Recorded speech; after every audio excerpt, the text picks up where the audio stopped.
gentlemen, boys and girls, children of all ages.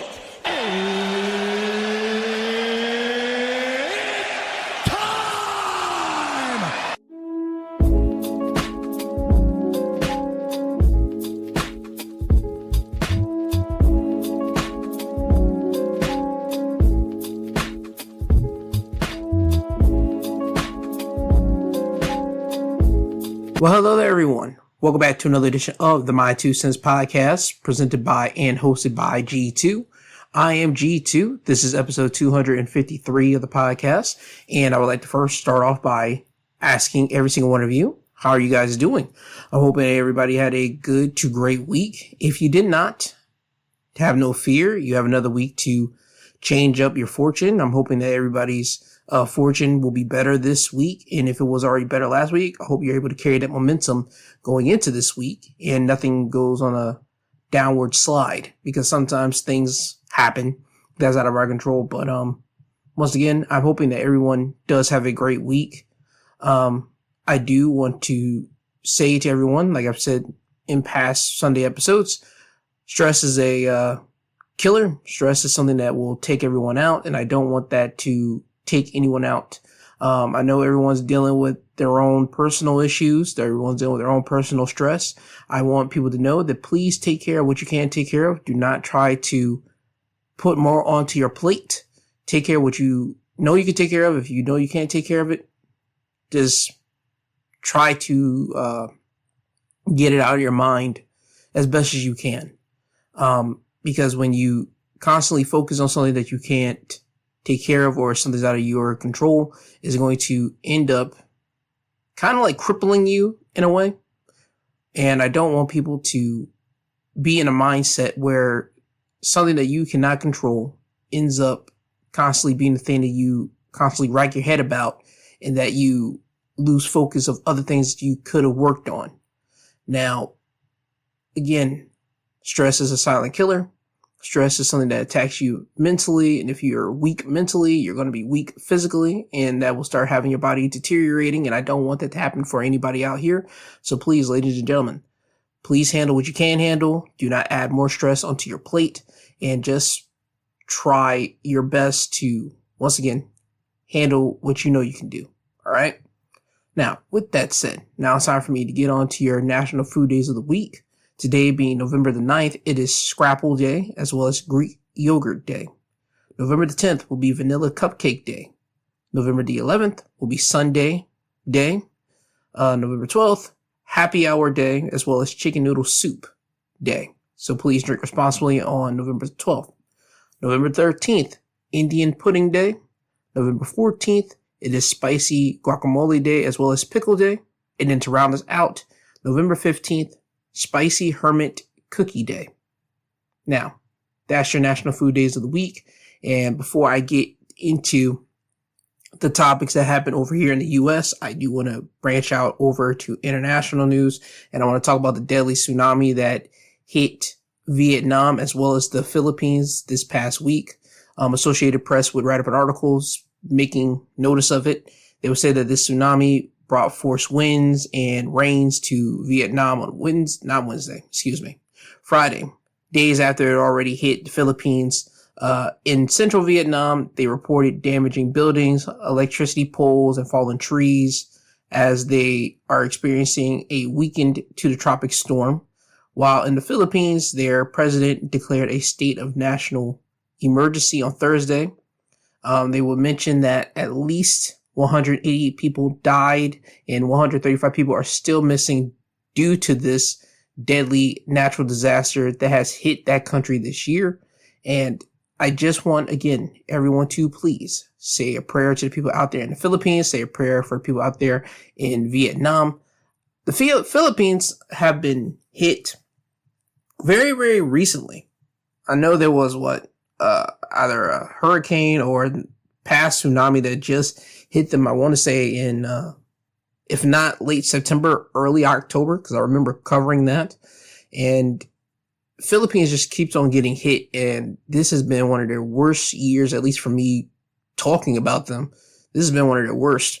So please say a prayer for them. I know in the Philippines, they're going through a lot of devastation, and hope that since we're rounding out 2025, I hope that 2026 they don't experience anything as bad as they did here, closing out 2025. So again, please, ladies and gentlemen, watch over or say a prayer for the people in the Philippines, and also say a prayer for the people in Vietnam as well. Continuing on with something outside of the U.S. news, we want to make mention that a Russian soldier has been jailed for life after being found guilty of shooting a Ukraine prison of war. CNN would write up an article about this. Now, I found this fascinating because the article doesn't make mention that this Russian soldier was found guilty in a Ukrainian court. When I saw this article headline, I said, this is different, because I would have thought that with this Russian soldier being jailed for life and shooting a Ukrainian prisoner of war, that means that I would have thought that Russia took in this Ukrainian soldier.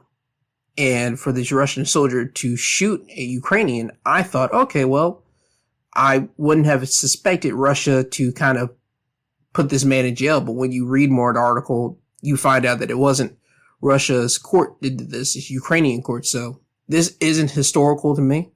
So this is kind of a more clickbaity type of article that they did hit you with, but it's still information that you do need to know about. This soldier, he's 27. He was convicted in a Ukrainian court for shooting a Ukrainian soldier who just had surrendered to his unit, according to the Ukrainian Security Service. This soldier had previously served in Russian prison for theft, and in November 2023, he signed a contract with the Russian Defense Ministry in exchange for amnesty. The court found this soldier, because I can't say homeboy's name because their names are real difficult to say, at least for me. They found homeboy guilty of firing on a Ukraine soldier at point blank range during an attack in the vicinity of a village in January 6, 2024. They would say the soldier had already surrendered during the battle after running out of ammunition, so the security service said. According to the prosecutor, the Ukrainian came out of a dugout unarmed, raised his hands, and clearly indicated his surrender. At the request of the Russian soldier, he knelt down, but was shot with an automatic weapon and died on the spot. I'll just say this. Whenever someone does surrender, at least in war, I would think you're not supposed to shoot them. But again, I'm a man on the outside looking in that world. I would think if you're in that world, if you served your country in any shape, form, or fashion, more specifically, probably during a battle time situation, the rules are probably different. Maybe. Again, I don't know too much of that, and I try not to dig my foot into that, because I think, and I've said this plenty of times, I think when countries do go to war, I don't like that is at the behest of a leader that's not on the battlefield themselves. They're over somewhere being cozied up. I understand they got generals and other people that they have positioned to be on these battlefronts to kind of map out these events that they want to kind of end the war, or all these other different situations that they, again, captained, manage, all that. But for me, I would like for the people that's actually the head of this war efforts, whether it be America going to war against Russia, I would like to see our president Trump be on the battle lines, and I would like to see Russia's president Putin, him be on the battle lines and have that type of situation go down. But again, that doesn't happen. Back, like way back, they used to do that, at least at some point, but that's no longer the case here.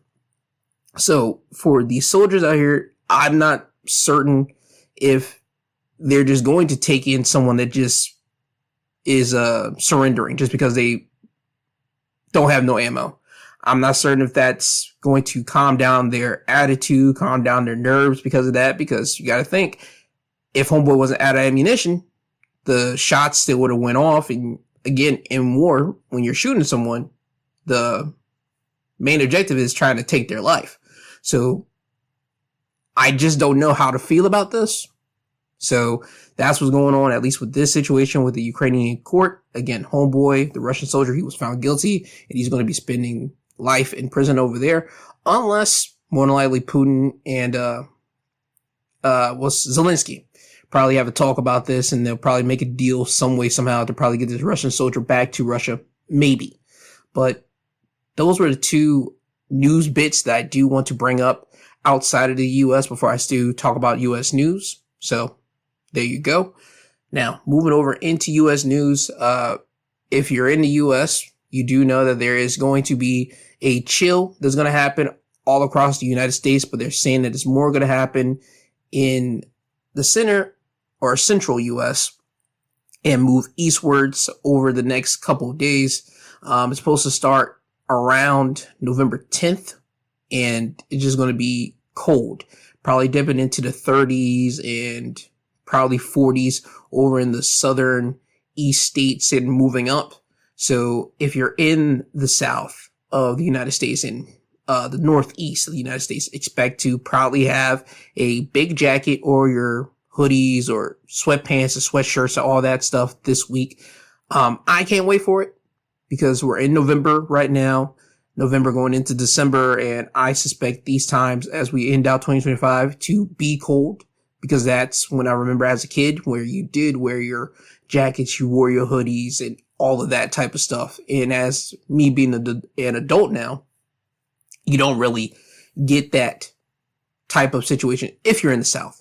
Over there in the North, maybe differently. I've seen people wear hoodies and jackets, and I remember being up in the North for holidays, and it's not really that cold like that for people to wear those big puffer jackets. My mom would tell me that their blood is different from your blood because you're in the South all the time. And again, heat is down in the South. And then when you go up to the North and you finally feel some type of breeze, you're happy about it that you don't want to put a jacket on, while their blood and their temperature is kind of different. So that might be the case there, but I digress. Long story less long here. Prepare to put on jackets, sweatshirts, sweatpants this coming week if you're in the South and Northeast. Because again, a big Arctic blast is supposed to be coming towards at least us. And I know at least from the West, you guys are supposed to be getting some cold as well, but I don't believe as much as the South and Northeast of the United States. Now, moving off of that, it's time for me to move over into the condolence part of the show here. And we have a condolence here in the sports world. Marshawn Kneeland, he has passed away this year. Police have said that he took his life. They like to say self-transition. This was announced on Thursday. He was 24. The Dallas Cowboys team did put out a statement saying it is with extreme sadness that the Dallas Cowboys share that Marshawn Kneeland tragically passed away this morning. Marshawn was a beloved teammate and member of our organization. Our thoughts and prayers regarding Marshawn are with his girlfriend and his family. His agent would also put out a statement saying that I am shattered to confirm that my client and dearest friend, Marshawn Kneeland, passed away last night. I watched him fight his way from a hopeful kid at Western Michigan with a dream to being a respected professional for the Dallas Cowboys. Marshawn poured his heart into every snap, every practice, and every moment on the field. To lose someone with this talent, spirit, and goodness is a pain. I can hardly put into words. My heart aches for his family, his teammates, and everyone who loved him, and I hope they feel the support of the entire football community during this unimaginable time. I ask that you please give his loved ones the privacy and compassion they need as they grieve this tremendous loss. And this all comes out after they make mention that Kneeland made his first touchdown this past week. And it's just heartbreaking to hear that someone self-transitioned at the young age of 24. And you got to think, to be a football player and you're in the NFL, you're living out millions of not only kids' dreams, teenagers' dreams, but grown men's dreams to be in the NFL. And you just got to think that it's a sad shame for someone so young to self-transition. The police will put out a statement Thursday saying that they were investigating a situation as a possible suicide. They believe that Kneeland died from an apparent self-inflicted gunshot wound. They were called to locate a vehicle that evaded police after a pursuit. They located a vehicle which was crashed on southbound Dallas Parkway. Officers were reported also called to perform a welfare check at Kneeland's apartment earlier in the evening. They did not make contact with Kneeland at the apartment as the car pursuit was already in progress, a police spokesperson told NFL Network. Officials said Kneeland fled the scene on foot. As police were searching for Kneeland, they were informed he had expressed suicidal ideations. Per the release, officials found Kneeland at 1:31 a.m. deceased with what appeared to be self-inflicted gunshot wound. So that's what's going on there. TMZ would put out some of the audio from, I believe, the girlfriend, or I believe in the officers either talking to one another on their walkie-talkies, and in one of the audio you would hear one of the officers make mention saying that the girlfriend tried to get in contact with Kneeland's agent, because this was after Kneeland texted the family saying goodbye, and they were concerned for his welfare, so that would incline the welfare check to happen. And again, man, it's just a sad shame that Kneeland, again, self-transitioned, passed away. And I just want to say this for everybody. If you have any type of issue, if you're going through something, whether it be a personal issue of losing someone important to you, or your job as this government shutdown's happening and people, again, not having money to pay bills, or as we're seeing right now, some air flights are being canceled, and that could put you in some type of way, because again, holiday time's coming, Thanksgiving is approaching, and again, I've said this in previous episodes, I feel that Thanksgiving is canceled, but there will be people that still try to make it to their family to still celebrate the holiday. Again, with air flights being canceled, people can't pay their bills, people going through some personal situations, because again, certain people probably passed away early in the year or on this year, or the special holiday passings. You know what I mean? People reminisce. It brings people into a mindset where people start feeling down. And in this mindset, certain people might want to no longer be here. They have that thought, or they might want to try to, again, think of ways to harm themselves. I don't want people in that thought process. I don't want people to go through that. So please, ladies and gentlemen, if you have any type of thoughts like that, please call the National Suicide Hotline number. I always put that in the episode description. If you guys don't ever look at it, just know I always put the suicide hotline number in the episode description, because you don't know what people are going through. You don't know what people are facing. You don't know anything about people's inner thoughts. Because even though people do talk to people every day, you can talk to your mom, you can talk to your dad, you can talk to your brothers, I don't think people truly let everything out. I don't think people truly let everything be told about what they're going through. Because if people did, certain people would feel that they think that they are just a burden to their people, or that people would just try to shun them and say, hey, I don't want to speak to you, or like, come on, dog, it's not that serious. And certain people might say it is that serious for them. Certain people might, again, be on the outside look and say it's not that serious. You can do this and do that. Another person being in that situation, they just can't see through that lens.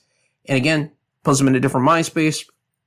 But I don't want people to self-transition. I don't want people to do that, because there is a light at the end of the tunnel. There is some type of joy in something. You got to find it. You got to hold on to it once you do find that joy. And I do want people to, again, live. I don't want people to self-transition or transition out of here before it is your time. So again, if you feel any of those ways, please call the National Suicide Hotline number. Again, it is in my episode description, and this is just for the U.S. Internationally, whatever country you are living in, I'm hoping that you do have a suicide hotline, at least in that country. If not, I do say this. I do have my email out there for you all right now in the episode description as well. You can email me there, and I can at least try to speak to you. at least in some way, shape, or form or fashion. I can email you as a friendly chat, or you can just email me just to relieve some stress, because I am a stranger and I feel people just can't hold everything in. People can't just bottle that emotion in, that sadness in, because again, people do things that are not something they would do if they were on a level head. You know what I mean? So you can just write up an email, send it to me, and know that that email will never ever be publicized or ever be available to the public, because I will hold that and I will just keep value to that, and I probably would message you back. So again, you have I'm giving you guys ways to please just get some type of help in one shape, form, or fashion. Again, in the U.S., we have the National Suicide Hotline number. It is in the episode description. And if you're international and your country doesn't happen to have it, you guys do have my email. You can email me and at least let go of some of your burdens there. Now, again, giving love, light, condolences to Marshawn, Kneeland, and giving light, love, and condolences to the family, the girlfriend of Mr. Kneeland, and I do hope that they do find their way back from this. I know they got to go through the stages of grief, but I hope they don't wallow too much into that, and they do find, again, some light at the end of the tunnel and still continue on about their lives, as I know they would want, or at least I would think Kneeland would want them to go about their lives. Okay? Now, with that, moving off of that, I do have to give an update on a crash that I did talk about on my Wednesday episode of the Midweek Breakdown. And this is when it first happened. This was a UPS plane that went down in Louisville. NBC News will write up an article about it, giving an update, saying that 13 died in the UPS crash and 9 remain missing as officials examine the black box data. Investigators are reviewing 63 hours of data collected from the black box of a UPS cargo plane involved in a deadly crash that killed at least 13 people in Louisville, Kentucky earlier this week. 9 people remain missing as authorities shift through the wreckage of Tuesday's crash in an attempt to piece together what went wrong. The aircraft was last reported at 475 feet of altitude, traveling at a speed of 183 knots around 5:13 p.m., officials said on Thursday. The plane had been in San Antonio for about 6 weeks before Tuesday's flight, and officials said they are looking into maintenance records from its time in Texas. They are also reviewing CCTV information from the field surrounding the crash. Investigators have already pulled multiple pieces of engine fan blades along with the main component of the engine across the debris field. Data collected from the plane's black box contains information from 24 flights, including the one that went down on Tuesday, officials said. It also contains about 2 hours of voice audio from the cockpit.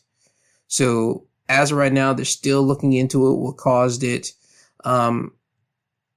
I'm glad that they're looking into it. I am sad that 13 people have lost their lives, and they're still looking for the 9 remaining people from this crash, from this incident.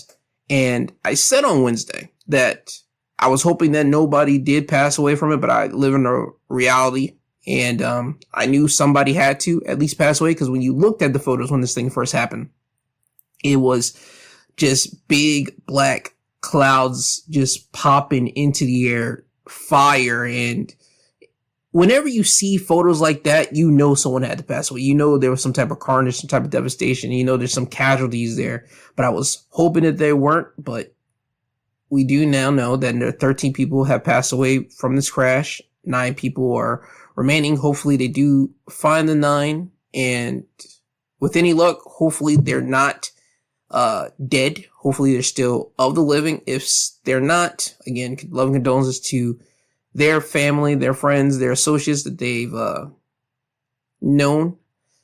Same with the people that have passed away. But for the people that are still living miraculously from this crash, I'm hoping that they get some medical attendance. They are able to recover from this with some type of bruising, or at worst, worsened body part. You know what I mean? Like a finger being broken, arm being broken, leg being broken, something like that at worst. But I'm hoping that they do find the 9 remaining missing, and hopefully they're not deceased. They are still living, they're just hurt. That's what I'm hoping for there. But yeah, I just want to give an update on that crash that did happen this past Tuesday that I talked about on my Wednesday episode. So that's your update from that. Moving off of that, I do have another story from the Associated Press, and it's about a house cleaner that was shot dead on the front porch after going to the wrong house in Indianapolis. In the article, they will say authorities are considering whether to charge an Indiana homeowner who says they shot and killed a woman working as a house cleaner after she mistakenly went to the wrong address. Police officers found 32-year-old Maria Perez dead just before 7 a.m. Wednesday on the front porch of a house in Whitestown, an Indianapolis suburb of about 10,000 people, according to police news reports. She was part of a cleaning crew that had gone to the wrong address, the release said. Perez's husband told WRTV in Indianapolis that he and his wife had been cleaning homes for 7 months, and he would say that he was standing with her at the home's front door on Wednesday morning, but didn't realize she had been shot until she fell into his arms, bleeding. Authorities have not publicly identified the shooter. Police turned over the findings from their investigation on Friday afternoon, but the prosecutor said the decision on whether to file charges won't be easy. The case brings Indiana's castle doctrine laws squarely into play, he says. Those laws allow a person to use reasonable force, including deadly force, to stop what they reasonably believe is an unlawful entry into their dwelling. 31 states have similar laws on the books, according to the National Conference of State Legislators. Let me say this right now. I find that complete BS.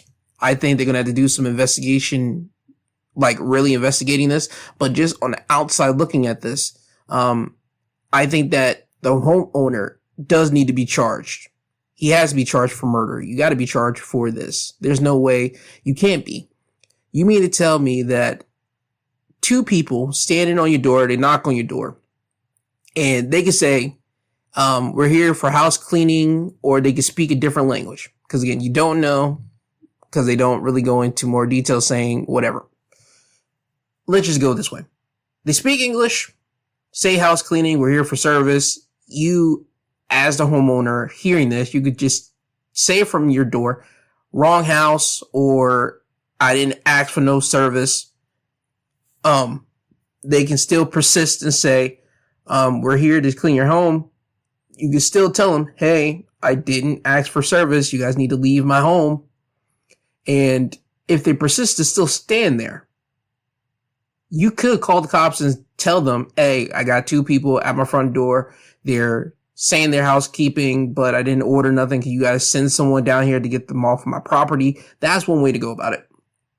2, if they happen to speak no English and they say another language, you guys can just say, hey, get away from my door. Get away from my front porch. Whatever you want to say, you can say, get away. You guys can do all of that. And then if they still persist to still stand there, guess what you can do? You can still call the officers and say, hey, there's 2 people here. They don't speak English. I need you to come here and move them off of my property. Instead of going for the tool and shooting someone. That makes no sense to me. This is not one of those situations where this is a forcible use of like attack to shoot someone. Were they banging on your door? Were they kicking down your door? Were they hitting at your window? Were they doing any of that? No, because if they were, guess what? The police would have had that in the report. They would have put that in this news article. They didn't put none of that in this.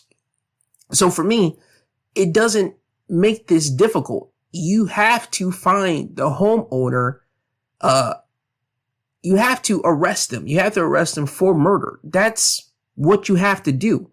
I don't care what your state legislator or the law says for it. Again, I understand they say it on the news because they were talking about this. That there's supposed to be a stand your ground type of situation in this state. And this isn't a stand your ground type of situation. Stand your ground is, yo, you're trespassing. I told you to get off my lawn. Now you're trying to break into my house, and now I have the ability to shoot you now. That's when you do the whole stand your ground situation. This wasn't that. This was someone trying to say that they come to clean your house. They came to your house by mistake, but they didn't know it was by mistake. They come to say they come to clean it. You could say, yo, I didn't ask for no service. Or you could say, hey, what house you looking for? And they could tell you what house they're looking for. And you could say wrong house. And you kindly tell them, hey, you're at the wrong house. Go to your Google Maps or whatever maps you use on your phone and type it in, whatever. Or you can say, hey, it's down the street or whatever. You can even be a nice person to say, hey, wrong house, down the street or something. And you can still say that all within your home without opening up your door. But all in all, this woman should not be dead right now.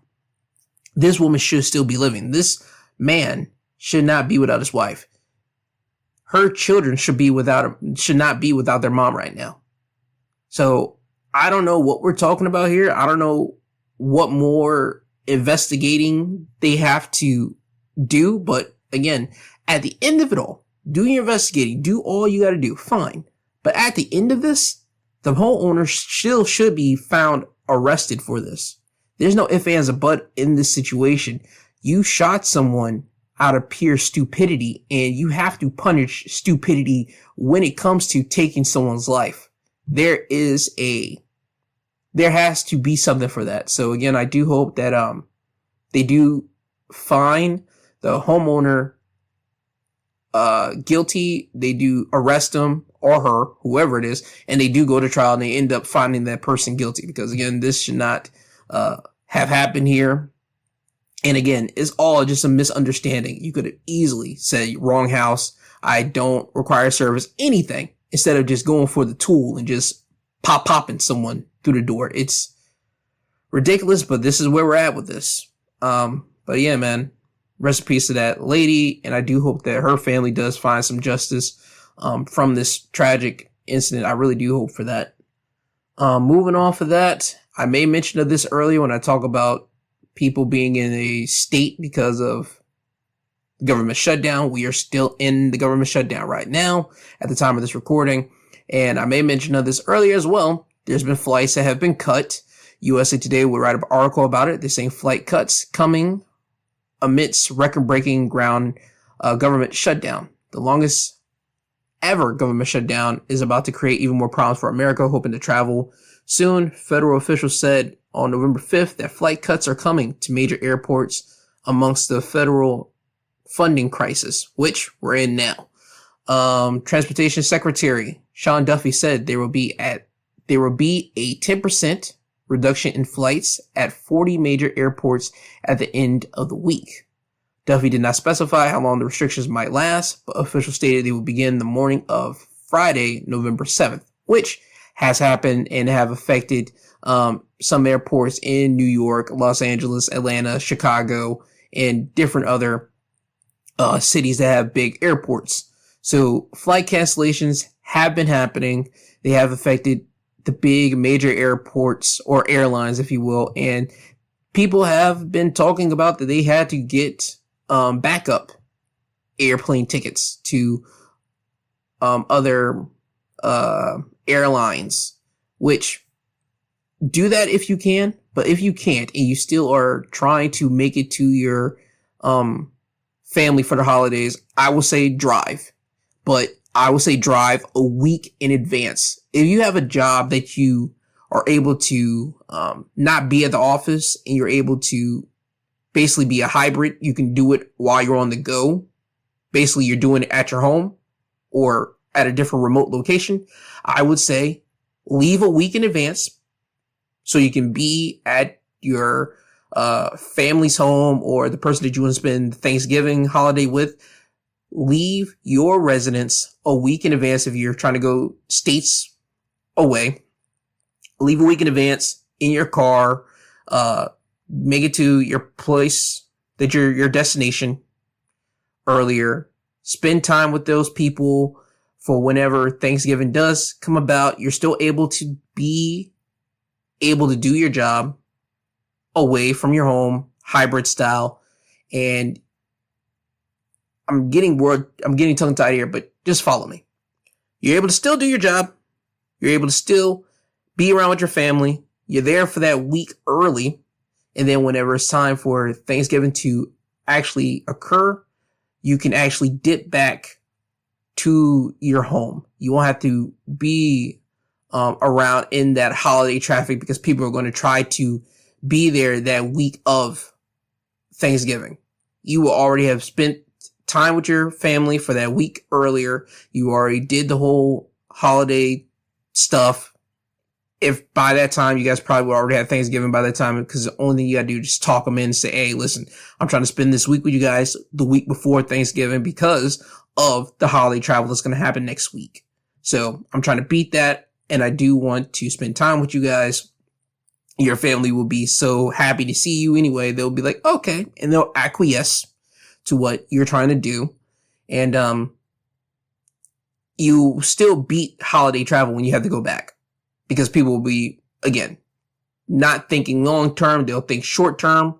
They'll try to go to their family while you're already on the travel back. I think it will make it easier for you. But again, that's just my approach on that. But if you cannot catch a flight, do that. But if you can't catch a flight, I mean, do what you must. But air travel is being cut. And I still say this, in the holiday time that we're in right now, and with the government shutdown that we're still in right now, when you get on that flight, say a prayer or say a positive affirmation. As you're up in takeoff, say a prayer, say a positive affirmation. As you're coming down said flight, say a prayer, say positive affirmation. Say something positive throughout that whole process. Because again, a lot of things are happening in the air. A lot of situations might go down the week before Thanksgiving to scare people, to make people drive on the road. Again, that might be a small percentage of all the air flights that's going to be happening in the air, but it'll scare a lot of people and they'll make people want to drive. Say, again, just a prayer, positive affirmation, and just go about your day if you're able to make a flight. But if you can't, and you're afraid, please drive a week in advance before Thanksgiving. That's my advice to everybody out there. And again, I do feel sorry for the people that are still experiencing this government shutdown. I do hope that this thing does end sooner rather than later. The Huffington Post will put out an article saying that Republicans did reject the Democrats' offer to ending the government shutdown. Republicans on Friday did not pick up the Democratic proposal to end the government shutdown that included a vote to reopen the government in exchange for a year-long extension of expiring health insurance subsidies for people enrolled in the Affordable Care Act. Senate Minority Leader Chuck Schumer would say, after so many failed votes, it's clear we need to try something different.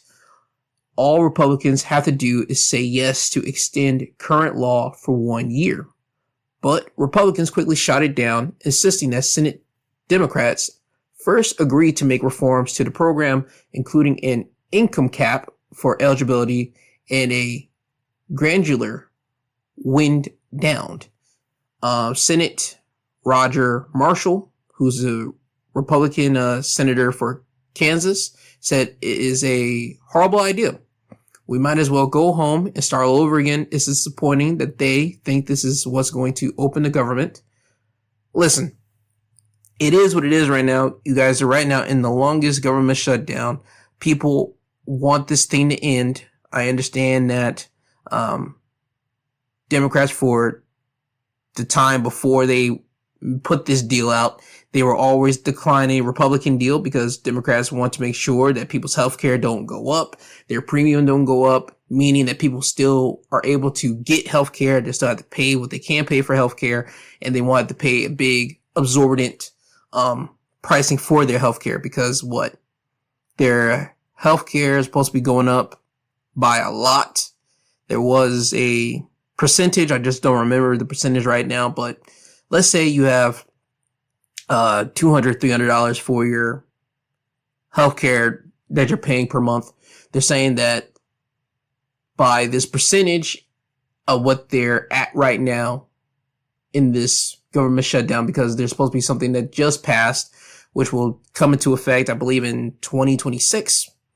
Your bill, if you're paying $200, $300 something for your healthcare per month, it would now jump to like $1,000 or $2,000. So it went up a big chunk. And that's nasty work. I think that's nasty for the American people to even pay that much for healthcare at all, start off, but to be paying that much more now going into 2026, and or more specifically when you hit 2026, that's nasty work. That's disgusting. The Democrats are trying to make sure that doesn't happen. So I respect them for that. I understand why they constantly been shutting down the Republicans whenever the Republicans tried to come to make a deal and open up the government. I understand. But it's just nasty, bro. It's nasty altogether. I think that there should be a deal. I think that the fat cats at the top, these senators, these congressmen and women, they should be hit just like the American people. Because remember, they're supposed to be the voice of the American people. The American people voted these people into office to represent them. You mean to tell me that you are cool with raising these people's health care while yours, probably won't get raised? Or if it does get raised, you guys have the funds for it because you guys find loopholes to make sure you guys ain't paying as much. Rich people and people of power, for damn sure, do not pay as much as your co-workers or the people that's below you, your 9-to-5ers. They do not pay the way that people in power and people that are rich pay. They don't. And for the people at the top, these fat cats, these people that's supposed to be your voice, for them to still be bickering and not wanting to do this deal or try to make a compromise is just sickening. And again, they're still getting paid while the people underneath them, the 9-to-5ers, they're not. I think there needs to be an addendum made when the next time people got to get voted into these people's spots.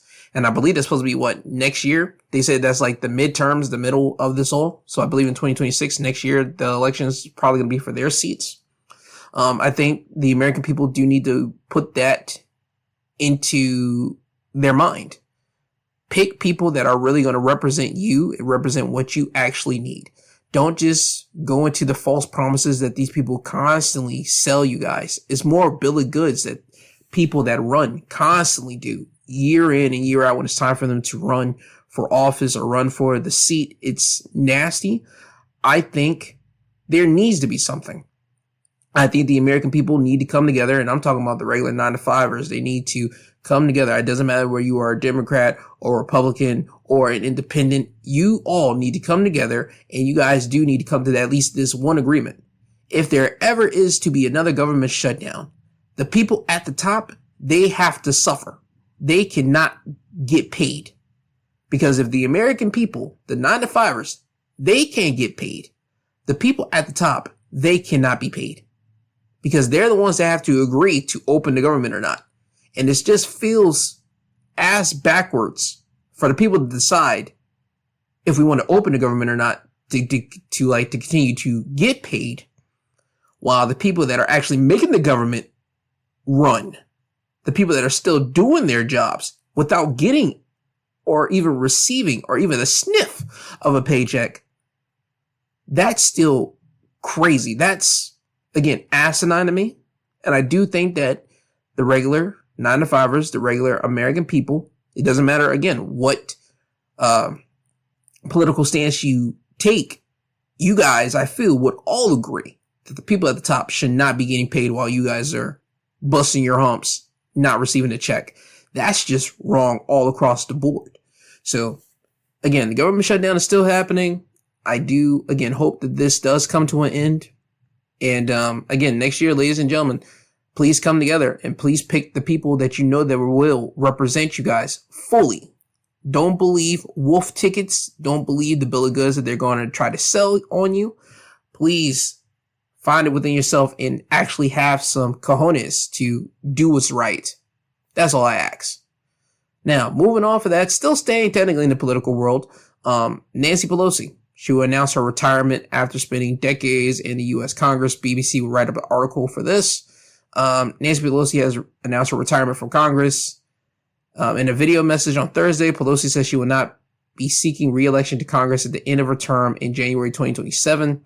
It marks the end of a storied political career. Pelosi, who is 85, became the first woman to serve as Speaker of the House and led her party in the lower chamber of Congress from 2003 until 2023, which is 20 years. She said, "We have made history. We have made progress." Pelosi said in her message, "We have always led the way, and now we must continue to do so by remaining full participants in our democracy and fighting for the American ideals we hold dear. As we go forward, my message to the city I love is this: San Francisco, know your power."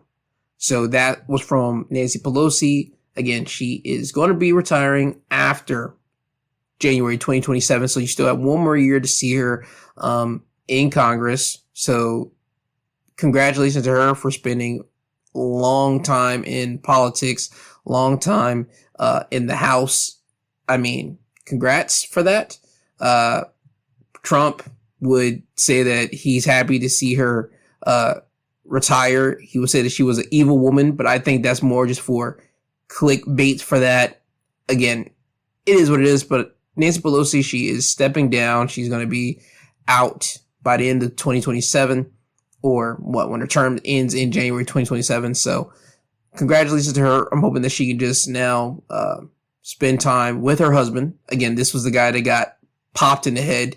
I believe this was in California by an intruder. I'm hoping that whenever her term ends, her and her husband could just, live out and enjoy the rest of their time. So once again, congratulations to Nancy Pelosi, and I do hope that she enjoys her retirement because she is 85, and by the time she steps down, she'll either be like 86 or 87. So congrats to her. Still sticking in politics, CNN would write up an article about the Supreme Court to weigh in on a bid to overturn same-sex marriage. The Supreme Court will meet behind closed doors Wednesday, which they did, to consider a overturn to decades-old same-sex marriage precedent, an appeal that is curring fear among some LGBTQ advocates, even though the justices themselves have repeatedly signaled little appetite for reopening the landmark decision. This is all becoming about because of an appeal that comes from Kim Davis, a former county clerk from Kentucky who refuses to issue marriage licenses after the Supreme Court's blockbuster 2015 decision that allows same-sex couples to legally marry. Davis, who has fought her case for years, has directly asked the court to reverse the decision. Davis would say that this time has come. She argued in a recent filing for a course correction. Let me state this right now because they are meeting about this behind closed doors. I don't think they should turn their backs on this. We are all about progress. You have to be about progress in humanity, not just in American life. You have to be about progress, and you have to be about evolution in humanity itself. Long gone are the days of people just being in the closet about their sexuality, and the more popular thing was being straight. Long gone are those days. We are now in 2026. And I say we're in 2026 because 2025 is literally over. Let's just call it is what it is. We're in November 2025, but come on. People are already geared up for 2026 and about to start unveiling themselves or unveiling their business practices as soon as January hits. So I say 2026 right now. We're living in 2026. People are out. People are about. There are gay clubs. There are people out here that are adopting kids that are gay, whether they be gay, lesbian. People out here that are trans. I mean, we are just in this world now. And I feel that it's crazy that someone that had a position to issue marriage licenses didn't want to do so. It's not hurting you. What is it of yours to see someone go in there and say, hey, we want to get married? What is it of yours? I think when you do have a problem with it is if you see an adult man bringing in a child And I mean like a child, like 10 years old, 11-year-old, lower than that, or even a 12, 13, 14. You see an adult man or woman bringing in a child and say they want to marry them. That's a problem. That's pedophilia. That is that's nasty. All right. That I can see you having a problem, you not giving them a marriage license, or even hell, calling the police on them. I understand that. But when you have two people who are age appropriate, consenting adults wanting to say, hey, we want to do this under the court, to say we want to be together, why are you butthurt about this? Why? I'm not understanding that. That doesn't compute to me, because it's not hurting your life at all. It's not doing anything to your life at all. What, are they hurting you from making more money? Or are they smacking you in the face physically? Like, she's saying, because this is all religious for her. That's the reason why she's saying that, because man and man shouldn't be a thing. Women and women shouldn't be a thing. Man and women are the only thing that's supposed to happen. And again, to people that are hardcore Bible thumpers, they really do believe in that. And again, hey, you believe in what you believe in for that. It is what it is. But you have to be progressive. The world is going to be progressive. Now, not everything that you're going to see in the world you're going to agree with, obviously. But the world's going to continue as is going on. Because if it doesn't continue, guess what? It's going to die. The world will die. The world will fizzle out. And you and humanity will fizzle out. That's just what it is. And for this, I feel that the Supreme Court needs to continue on with evolution. It needs to continue on with progression. It doesn't need to overturn same-sex marriage. I think it needs to continue to be. And me being a heterosexual man, me being a person that like women, I don't ever plan on getting married. I've stated that multiple times. Any person that I ever do get into a relationship with, I will let them know that up front, because I don't want them to waste their time and think they could change someone. I don't ever see myself getting married, because again, I think people, when they get married, things change, and I think a lot of people change. It's not just change over time. I think once they get that ring and they get the whole paper, things just change in people and they start going crazy. Because again, I've said this time and time before too. People have been together for 10, 15 years and they're cool and great. They get married. What do you know? A month later or a year later, they decide to be divorced. Why? That's always been a weird thing for me, because you guys were together for this long assumption of years. And now you guys finally decide to close the deal legally, quote unquote. And now you guys decide to separate after the deal's been done. That's always been weird, but again, it doesn't hurt me. It just makes me question it, but it is what it is. But anybody should be able to marry a legal consenting adult. Let that be the thing and just go about your business. It's not going to hurt you. It doesn't harm anybody. Again, if you saw someone trying to go over there and marry a kid, that's whenever you should question everything and even call police. But this isn't one of them. So I'm hoping the Supreme Court don't overturn it, let it continue to rock out and go about their business. Now, here's something that I do think the Supreme Court should kind of step their foot into, because this has gotten some action on social media, and I feel that Supreme Court should step into this and kind of put the kibosh to this and overturn this, though. Jesse Butler, he's an 18-year-old right now who, let's just call a spade a spade. He was arrested earlier this year for multiple charges of rape and assault dating back to when he was 17. So this was about probably a year or months ago, one of the two. Jesse Butler originally faced 78 years in prison after being charged as an adult over 10 allegations, including rape, battery by strangulation, rape by instrumentation, and domestic assault involving 2 women. But a judge granted Butler the status of youthful offender. He pleaded no contest to the charges and agreed to a deal with the prosecutors that had him avoid prison time and serve 150 hours of community service, according to Oklahoma news channel KJRH. The court in advance approved the arrangement, a rehabilitation plan authorized by Oklahoma's Youthful Offender Act for juveniles ages 13 to 17 who are charged with serious crimes. Ladies and gentlemen, this man, I'm going to say a man, he's 18 because when you get out of high school, you be looked at as a man by society. People within your home, they might not see you as a man. If you had those type of parents, they might see you as a man that's 21. But 18, the world will see you as a man. It is what it is. This man is not 13 to 17. He is not a juvenile.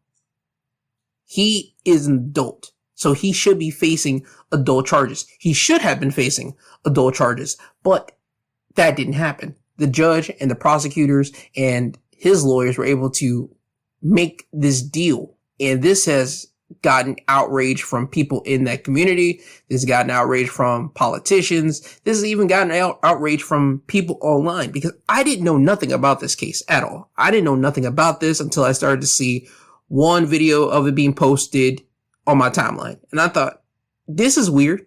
Okay. Keep strolling. Then I saw another video of someone talking about it.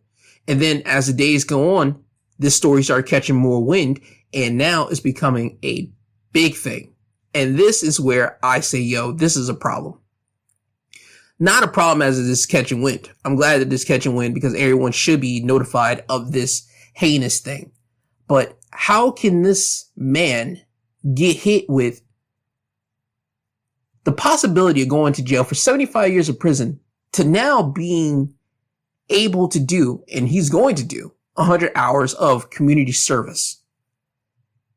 I don't get it. It's upsetting to me, and it's upsetting to people. It's weird. It's weird, bro. I want to read you this, okay? One of the protesters that was outside of the court, they will say, almost losing your life, having a video being recorded of you almost losing your life, and your assaulter being able to just walk away with no punishment, a slap on the wrist, and 150 hours of community service. That's ridiculous. Another protester would say none of the girls are getting the justice they deserve. They've been silenced. It is not okay for him to walk around and not even be remorseful for what he's done. In this article, they would say, according to the prosecutors, Butler was one of the boyfriends, was a boyfriend to one of the victims, whose mother said in a victim statement that her daughter became withdrawn through the course of their relationship. As a mom, I never thought I had to watch my daughter fight this kind of battle, one where she had to prove she was a victim over and over again, while the system made excuse after excuse for the person who'd hurt her.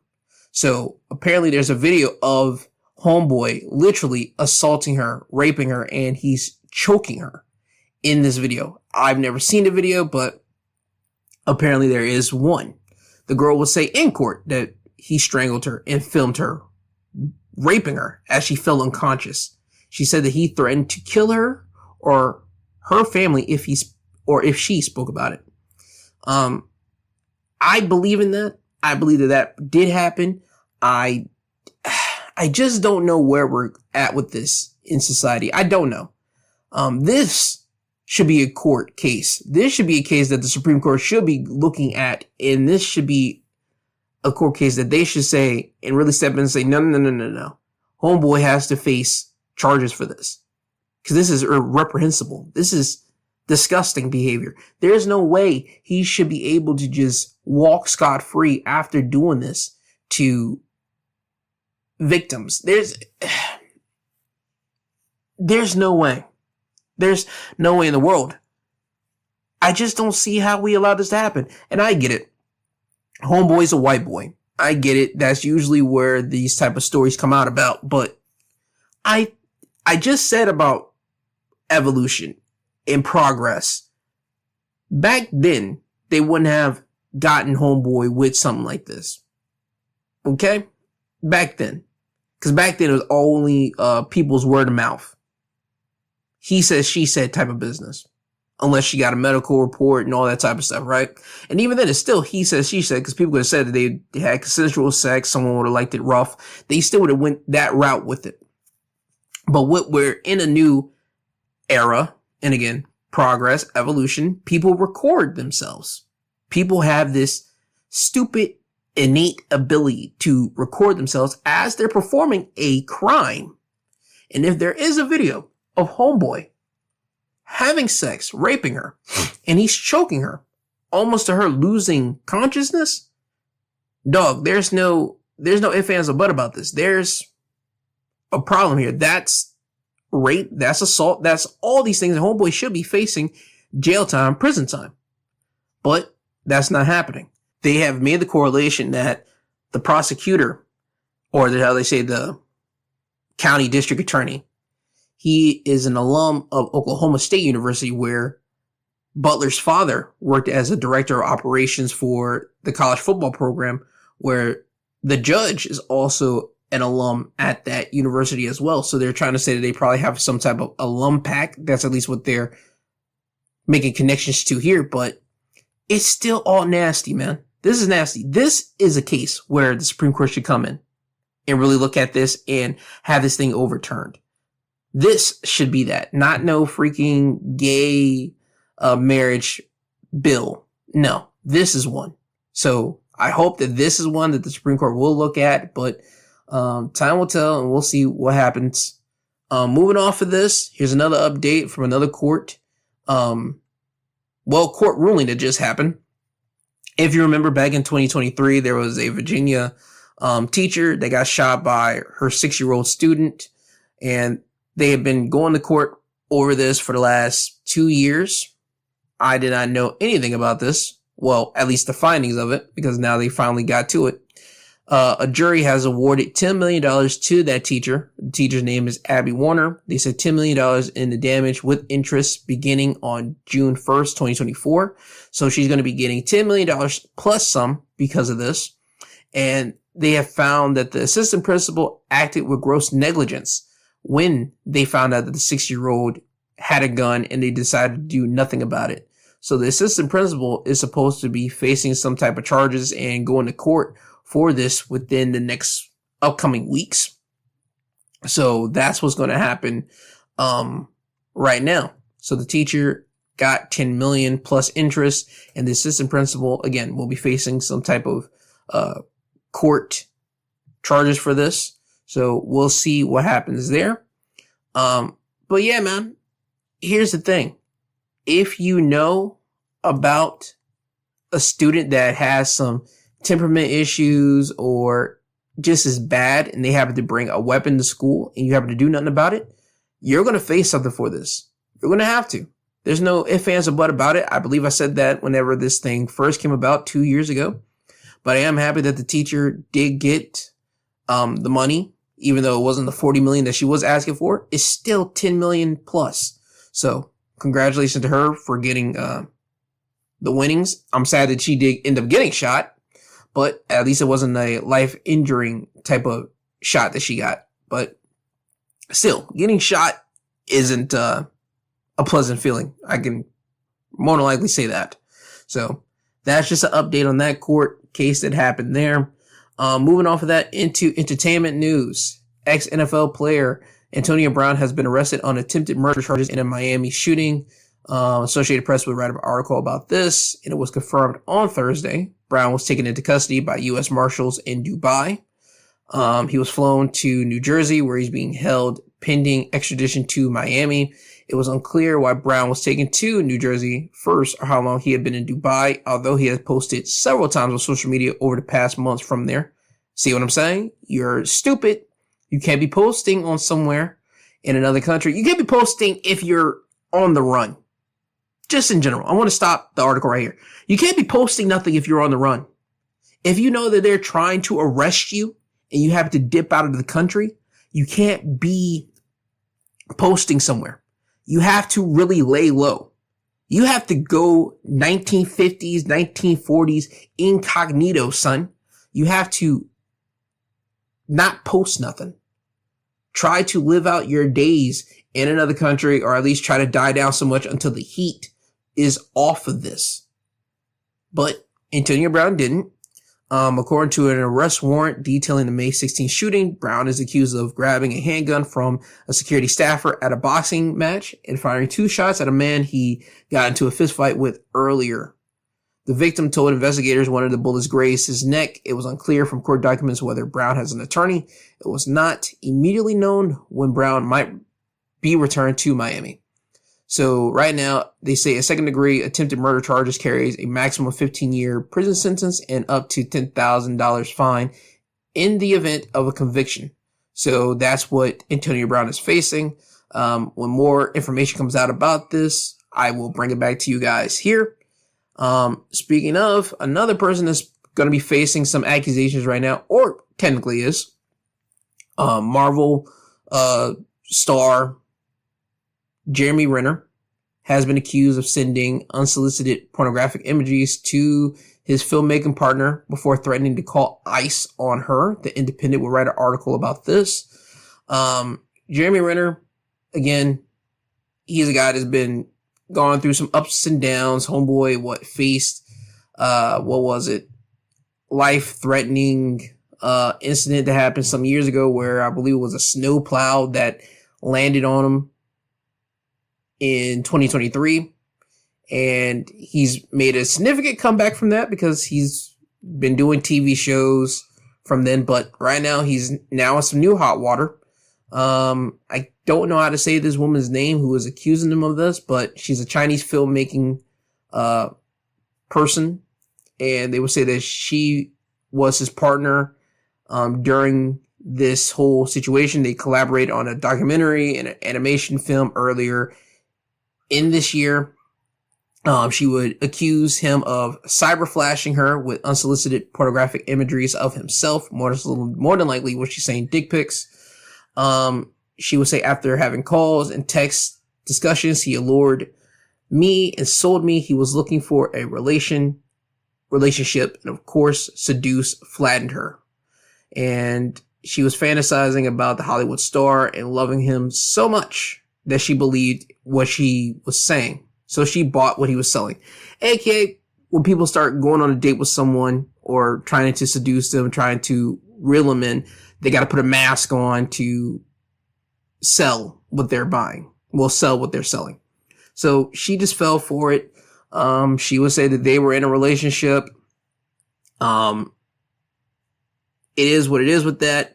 Apparently things didn't go right during said relationship. She would claim that in one of their meetings at his home, he got drunk, yelled at her for 2 hours. She went into a room. She started texting Disney colleagues and said that he's yelling. She's in a room. She's safe. She was scared for her life. One of the coworkers texted her back asking, are you safe to be there at that home alone right now? Do you need someone to be there with you? She says, I should be good. Yes, I should be good. Now, these alleged text messages was sent, or shall I say screenshots of these text messages were obtained by the mail of this conversation that this woman had with these Disney colleagues. And in a separate text chain, the woman was told by a different colleague to get out as fast as you can. I did not reach out to him. He pursued me. She told the mail I didn't even know his name, never watched a movie of his. He used me and denied our work. So let me say this right now. I'm not going to put nothing on Jeremy Renner as of right now. Yes, there are text messages, but again, text messages could be fabricated and can be, there's a lot of stuff that could happen. So I'm not going to say much at this time for this. I just want to say this. I would like to hear Jeremy Renner's side of this. I would like to hear what he has to say about this situation, even to the point that she alleges that when she called him privately about his past misconducts and about how he behaved and she wanted him to respect her as a woman, she would say that he threatened to call ICE on her. And again, I know we're in this time where people are going to do that. People are dickheads and they're going to do that to people just because they can. But ladies and gentlemen, I would like to hear Jeremy Renner's side of it before I do make a whole, burn him at the torch thing, give him that whole type of treatment situation. I need to hear from Jeremy Renner. I need to hear his side. And then guess what? I could piece together more than likely what probably happened. Because I'm kind of already doing it right now, but I would like to hear his side before I really give my opinion on it. But, yeah, Jeremy Renner, you're going to have to face this. And, something's got to come out. And again, this just happened, so we'll have to wait and see. Probably by this week, I'll probably say something on Wednesday, because I'm pretty sure there'll probably be a statement by that time. And, there'll be more information on that when that comes about. Is there anything else that I do want to talk about or make mention of? Nope, I believe that's it. So, with that said, it is now time for me to get you guys out of here. I would like to thank every single one of you guys for dropping into the My 2 Cents podcast, presented by and hosted by G2. I have been G2. I want to thank you guys for, once again, dropping in. You guys could have listened to any other podcast in the world or watch any video in the world, but you decided to listen to me, whether you be in your house, in your car, in your headphones. I appreciate you guys for doing so. I want to thank all the podcasting sites for having me on, whether it be Apple, Amazon, Podbean, Spotify, iHeart, all these podcasting sites, because without them, I want to be able to get this podcast out to you guys, the downloaders and listeners. And again, I would like to thank you guys, the downloaders and listeners, for, once again, downloading the episode, listening to me, and I really do appreciate that. Now, always remember, I love you, I love you, I love you. I love you, I love you, I love you. that is not a gimmick. I really do love and appreciate every single one of you guys. I want everyone to have a great and lovely week. You will hear from me again on my Wednesday episode, which is titled Your Midweek Breakdown, where I talk about the stuff, basically anything. It could be something serious, not serious, but you guys will listen to me there. But it's more news related there. If you happen to watch professional wrestling, I do talk about that on my Thursday and Saturday episodes there, so you can check those episodes out as well. But again, usually I drop Wednesday, Thursday, Saturday, and Sunday. So you can pick any episode from those days you want to listen to me on, and is ready to rock and roll as every time. So again, I want everyone to have a great day, have a great rest of your week. This has been the My 2 Cents podcast, presented by and hosted by G2. He is I and I am him. This isn't goodbye. This is until you hear from the sweet sounding voice again. And please, ladies and gentlemen, please do not be a dick to anyone that you do come in contact with this week, because you have no idea what they are facing. And for the people that are facing a battle, please know that there is someone caring for you. There is the National Suicide Hotline that is in the episode description that I do keep there. Please call that number up if you are in the United States, but if you are internationally, my email is there as well. If you just want to release some steam, you can write me an email and know that it will always stay between me and you, because it will never ever get out. So again, I want everyone to have a great day, great rest of your week. You'll hear from me soon. And with that said, Kanye, could you please take these people home? I'm tired, you tired, Jesus wept.